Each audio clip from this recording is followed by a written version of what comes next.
ابو ہریرہ رضی اللہ تعالی عنہ سے مروی ہے، کہتے ہیں میں نے رسول اللہ صلی اللہ علیہ وسلم کو یہ فرماتے سنا کہ قیامت کے روز بندے سے سب سے پہلے اس کی نماز کا محاسبہ ہوگا۔ اگر وہ ٹھیک رہی تو کامیاب ہو گیا، اگر وہ خراب نکلی تو ناکام و نامراد ہو گیا۔ السلام علیکم ورحمۃ اللہ وبرکاتہ۔ مسجد نبوی شریف کے خطبہ جمعہ کا اردو ترجمہ یوٹیوب چینل دنیا و دین پر پیش کیا جا رہا ہے۔ 25 اکتوبر 2024، 22 ربیع الثانی 1446 ہجری۔ بے شک تمام تعریفیں اللہ تعالیٰ کے لیے ہیں، ہم اسی کی تعریفات بیان کرتے ہیں، اسی سے مدد مانگتے ہیں اور اپنے نفس کی شرارتوں اور اپنے اعمال کی برائیوں سے اللہ تعالیٰ کی پناہ چاہتے ہیں۔ اللہ تعالیٰ جسے ہدایت دے اسے کوئی گمراہ نہیں کر سکتا، اور جسے گمراہ کر دے اسے کوئی ہدایت نہیں دے سکتا۔ اور میں گواہی دیتا ہوں کہ اللہ تعالیٰ کے علاوہ کوئی معبود برحق نہیں، وہ تنہا ہے، اس کا کوئی ساجی نہیں، بادشاہت اسی کی ہے، ساری تعریفات اسی کی ہیں، وہ زندہ کرتا ہے اور مارتا ہے، وہ ہر چیز پر قادر ہے۔ اور میں گواہی دیتا ہوں کہ محمد صلی اللہ علیہ وسلم اس کے بندے اور رسول ہیں۔ اسی نے اپنے رسول کو ہدایت اور دین حق کے ساتھ بھیجا تاکہ اسے تمام دینوں پر غالب کر دے، اگرچہ مشرک لوگ ناپسند کریں۔ اللہ تعالیٰ کی رحمتیں اور سلامتی نازل ہو آپ صلی اللہ علیہ وسلم پر، آپ کی آل پر، صحابہ پر، اور ہر اس شخص پر جو تا قیامت ان کی ہدایت پر چلے اور ان کی سنت کی پیروی کرے۔ حمد و صلات کے بعد اللہ تعالیٰ کی کتاب سب سے زیادہ درست کلام اور سب سے زیادہ صحیح رہنمائی کرنے والی ہے، اور رسول اللہ صلی اللہ علیہ وسلم کی سنت ہی سب سے بہترین منہج ہے اور سب سے سیدھی راہ ہے، اتباع ہی میں بہترین نمونہ ہے، اور ہر طرح کی گمراہی اور بربادی بدعت ایجاد کرنے میں سے۔ اللہ کے بندو، جس چیز کا اللہ تعالیٰ حکم دیتا ہے اس میں اللہ تعالیٰ کا تقوی اختیار کرو، اور جس چیز سے منع کرتا ہے اس سے اجتناب کرو۔ ارشاد باری تعالیٰ ہے، اے ایمان والو اللہ تعالیٰ سے ڈرو جیسے اس سے ڈرنے کا حق ہے، اور تمہیں موت نہ آئے مگر اس حال میں کہ تم مسلمان ہو۔ اے ایمان والو اللہ تعالیٰ سے ڈرو اور درست بات کہا کرو،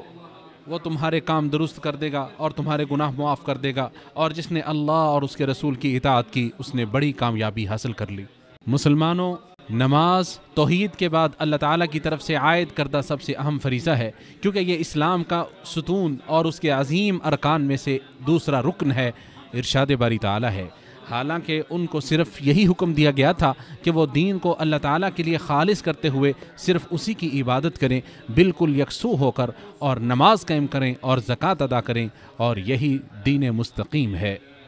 عبداللہ ابن عمر رضی اللہ عنہما سے روایت ہے کہ رسول اللہ صلی اللہ علیہ وسلم نے ارشاد فرمایا، اسلام کی بنیاد 5 چیزوں پر ہے، یہ گواہی دینا کہ اللہ تعالیٰ کے سوا کوئی معبود برحق نہیں، اور نماز قائم کرنا، زکوٰۃ ادا کرنا، حج کرنا، اور رمضان کے روزے رکھنا۔ اسے بخاری اور مسلم نے روایت کیا ہے۔ اور معاذ بن جبل رضی اللہ تعالی عنہ سے مروی ہے، کہتے ہیں کہ مجھے رسول اللہ صلی اللہ علیہ وسلم نے بھیجا اور فرمایا، تم اہل کتاب کی ایک قوم کے پاس جا رہے ہو، انہیں اس بات کے اقرار کی طرف دعوت دو کہ اللہ تعالیٰ کے سوا کوئی معبود برحق نہیں، اور میں اللہ کا رسول ہوں۔ اگر وہ اس میں تمہاری اطاعت کریں تو انہیں بتانا کہ اللہ تعالیٰ نے ان پر ہر دن رات میں 5 نمازیں فرض کی ہیں۔ اگر وہ اسے مان لیں تو انہیں بتانا کہ اللہ تعالیٰ نے ان پر صدقہ یعنی زکوٰۃ فرض کی ہے، جو ان کے مالدار لوگوں سے لے کر ان کے محتاجوں کو دی جائے گی۔ پھر اگر وہ اس بات کو قبول کر لیں تو ان کے بہترین مالوں سے احتراز کرنا، زکوٰۃ میں سب سے اچھا مال وصول نہ کرنا، اور مظلوم کی بد دعا سے بچنا، کیونکہ اس بد دعا کے اور اللہ تعالیٰ کے درمیان کوئی حجاب اور کوئی پردہ نہیں ہوتا۔ اسے امام مسلم نے روایت کیا ہے۔ اللہ کے بندو، روز قیامت بندے سے جس چیز کا سب سے پہلے حساب لیا جائے گا وہ نماز ہوگی۔ اگر وہ ٹھیک رہی تو بندہ کامیاب و کامران ہو جائے گا اور اس کا عمل بھاری ہو جائے گا، اور اگر وہ ٹھیک نہ ہوئی تو ناکام و نامراد ہوگا اور اس کا عمل ضائع ہو جائے گا۔ چنانچہ ابو ہریرہ رضی اللہ تعالی عنہ سے مروی ہے، کہتے ہیں میں نے رسول اللہ صلی اللہ علیہ وسلم کو یہ فرماتے سنا کہ قیامت کے روز بندے سے سب سے پہلے اس کی نماز کا محاسبہ ہوگا، اگر وہ ٹھیک رہی تو کامیاب ہو گیا، اگر وہ خراب نکلی تو ناکام و نامراد ہو گیا، اور اگر اس کی فرض نمازوں میں کوئی کمی ہوگی تو رب تعالیٰ فرشتوں سے فرمائے گا، حالانکہ وہ خوب جانتا ہے، دیکھو میرے اس بندے کے پاس کوئی نفل ہے، کوئی نفلی نماز ہے۔ چنانچہ فرض نماز کی کمی کی تلافی اس نفل سے کر دی جائے گی، اس کے نوافل سے کر دی جائے گی، پھر اسی انداز سے سارے اعمال کا محاسبہ ہوگا۔ اسے ترمذی نے روایت کیا ہے، اور ابو داود کی روایت میں ہے ہمارا رب اپنے فرشتوں سے فرمائے گا، حالانکہ وہ خوب جانتا بھی ہے، میرے بندوں کی نماز کو میرے بندے کی نماز کو دیکھو، وہ پوری ہے یا اس میں کوئی کمی ہے۔ اگر پوری ہوگی تو پورا ثواب لکھا جائے گا، اور اگر کمی ہوگی تو اللہ تعالیٰ فرشتوں سے فرمائے گا دیکھو میرے بندے کے پاس کچھ نوافل ہیں، اگر نوافل ہوں گے تو فرمائے گا میرے بندے کے فرائض کو اس کے نوافل سے پورا کر دو، پھر تمام اعمال کا یہی حال ہوگا۔ مسلمانوں، اللہ عز و جل نے شب و روز میں 5 نمازیں فرض کی ہیں اور ان کے لیے اوقات بھی متعین کر دیے ہیں۔ ارشاد باری تعالیٰ ہے ان الصلاة كانت على المؤمنین کتابا موقوتا، بے شک نماز مومنوں پر وقت کی پابندی کے ساتھ فرض ہے، یعنی یہ نماز معلوم و متعین اوقات میں واجب ہے، بغیر کسی شرعی عذر کے ان سے تاخیر کرنا جائز نہیں ہے، جیسا کہ عبادہ بن صامت رضی اللہ تعالیٰ عنہ سے مروی ہے، فرماتے ہیں میں گواہی دیتا ہوں کہ میں نے رسول اللہ صلی اللہ علیہ وسلم کو فرماتے ہوئے سنا، اللہ تعالیٰ نے 5 نمازیں فرض کی ہیں، جو شخص ان کے لیے اچھی طرح وضو کرے، انہیں وقت پر ادا کرے اور ان میں مکمل صحیح رکوع کرے اور خشوع و خضوع کا اہتمام کرے تو ایسے انسان سے اللہ تعالیٰ کا پختہ وعدہ ہے کہ وہ اسے معاف کر دے گا، اور جو شخص ان باتوں کو ملحوظ نہ رکھے گا اس سے اللہ تعالیٰ کا کوئی وعدہ نہیں ہے، وہ چاہے تو اسے معاف کر دے اور جو اگر چاہے تو اسے عذاب میں مبتلا کر دے۔ اسے ابو داود نے روایت کیا ہے۔ اور عبداللہ بن مسعود رضی اللہ تعالیٰ عنہ سے مروی ہے، کہتے ہیں میں نے رسول اللہ صلی اللہ علیہ وسلم سے سوال کیا کہ اللہ تعالیٰ کی بارگاہ میں کون سا عمل زیادہ محبوب ہے؟ آپ صلی اللہ علیہ وسلم نے ارشاد فرمایا کہ اپنے وقت پر نماز پڑھنا، پھر پوچھا اس کے بعد، فرمایا والدین کے ساتھ حسن سلوک کرنا،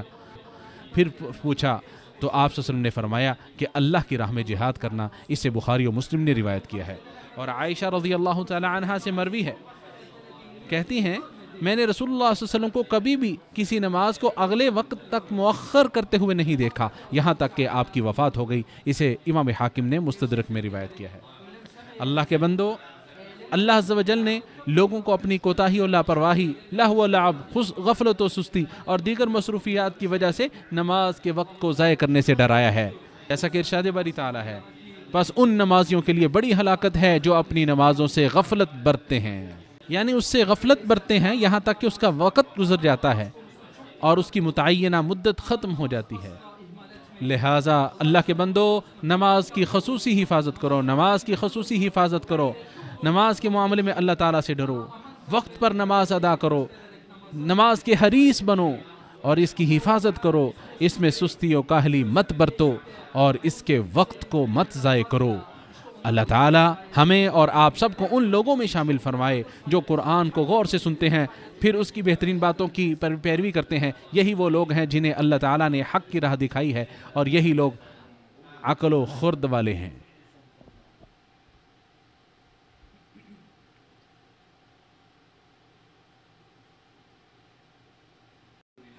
تمام تعریفیں اللہ تعالیٰ کے لیے ہیں جیسی اس کی شان کے لائق ہیں، اور میں گواہی دیتا ہوں کہ اللہ تعالیٰ کے سوا کوئی معبود برحق نہیں، وہ تنہا ہے، اس کی عظمت اور کمال میں اس کا کوئی شریک نہیں،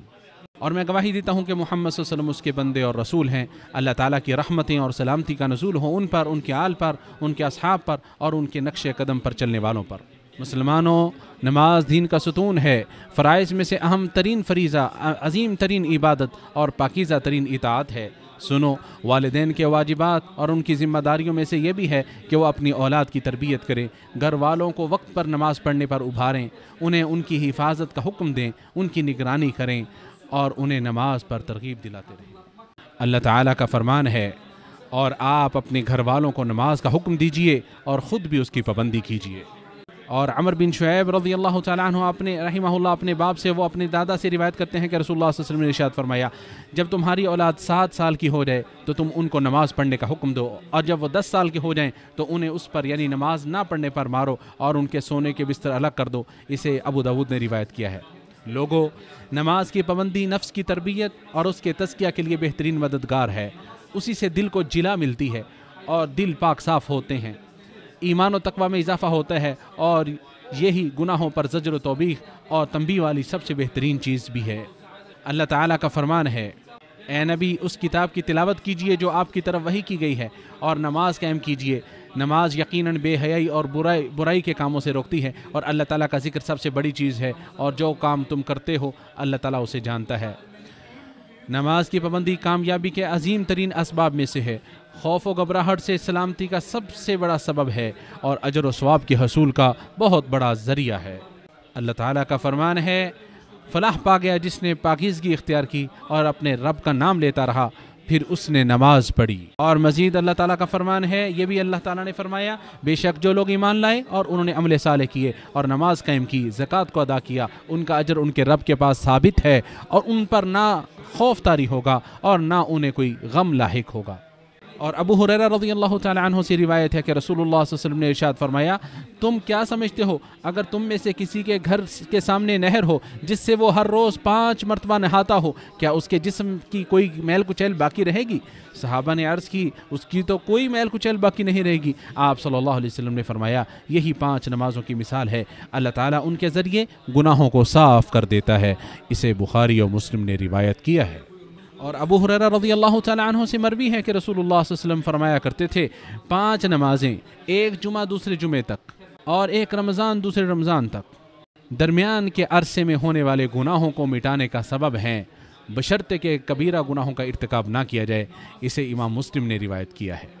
اللہ تعالیٰ کے بندو، ان معروضات کے بعد گزارش ہے کہ نماز نبی صلی اللہ علیہ وسلم کی ایسی وصیت ہے جس کی آپ صلی اللہ علیہ وسلم نے جان کنی کے عالم میں بھی، دنیا سے رخصت ہوتے ہوئے بھی ترغیب دلائی ہے۔ میرے ماں باپ آپ صلی اللہ علیہ وسلم پر فدا ہوں، میری جان ان پر قربان ہو جن کے اخلاق اس بات کے گواہ ہیں کہ وہ انسانیت کے بہترین رسول ہیں۔ ان کے فضائل کا تمام بندوں پر فیضان عام ہوا جس طرح سورج اور چاند کی روشنی ساری مخلوق کے لیے عام ہے۔ دنیا میں ان کے آخری کلمات تھے کہ ہر حال میں نماز اور اپنے غلاموں اور لونڈیوں کا خیال رکھنا۔ لوگوں، ہر حال میں نماز اور اپنے غلاموں اور لونڈیوں کا خیال رکھنا۔ چنانچہ انس بن مالک رضی اللہ تعالیٰ عنہ سے مروی ہے، جب رسول اللہ صلی اللہ علیہ وسلم کی وفات کا وقت آیا اور رسول اللہ صلی اللہ علیہ وسلم کا سانس اٹک رہا تھا اور آپ کی زبان بھی لڑکھڑا رہی تھی، اس وقت آپ نے سب سے زیادہ یہ وصیت کی، نماز اور غلام اور کنیز کا خیال رکھنا، نماز اور غلام و کنیز کا خیال رکھنا، یہاں تک کہ آپ صلی اللہ علیہ وسلم کے غرغرہ شروع ہو گیا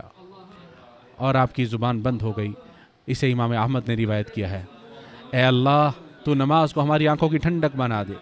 اور ہمیں ان لوگوں میں سے بنا دے جو نماز قائم کرتے ہیں اور اس کی حفاظت کرتے ہیں، اور نماز میں خشوع و خضوع اختیار کرنے میں ہماری مدد فرما۔ اے تمام جہانوں کے پالنہار، اے اللہ، تو ایمان کو ہمارے لیے محبوب بنا دے، اسے ہمارے دلوں میں مزین کر دے، کفر، فسق و فجور، گناہ و معصیت کو ہمارے لیے مبغوض اور ناپسندیدہ بنا دے اور ہدایت یافتہ لوگوں میں ہمارا شمار فرما۔ اے اللہ، اسلام اور مسلمانوں کو عزت و غلبہ عطا فرما، اپنے موحد بندوں کی مدد فرما، اس ملک کو اور تمام اسلامی ممالک کو امن و امان اور اطمینان کا گہوارہ بنا دے۔ اے اللہ، تو مسلمانوں کے حالات درست فرما دے،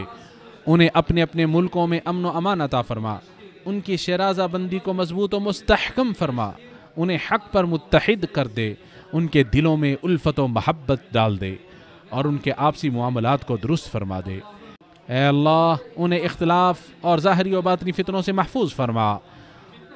ان سے لاقانونیت اور افراتفری کی تمام راہیں مسدود اور بند فرما دے اور انہیں امن و استقرار کی نعمت سے مالا مال فرما۔ اے اللہ، ہمارے فلسطینی بھائیوں کا دوست و مددگار بن جا، انہیں غلبہ و قوت عطا فرما، انہیں تو اپنی پناہ میں لے لے، ان کی پریشانیوں کو دور فرما، ان کی مصیبتوں کو ٹال دے،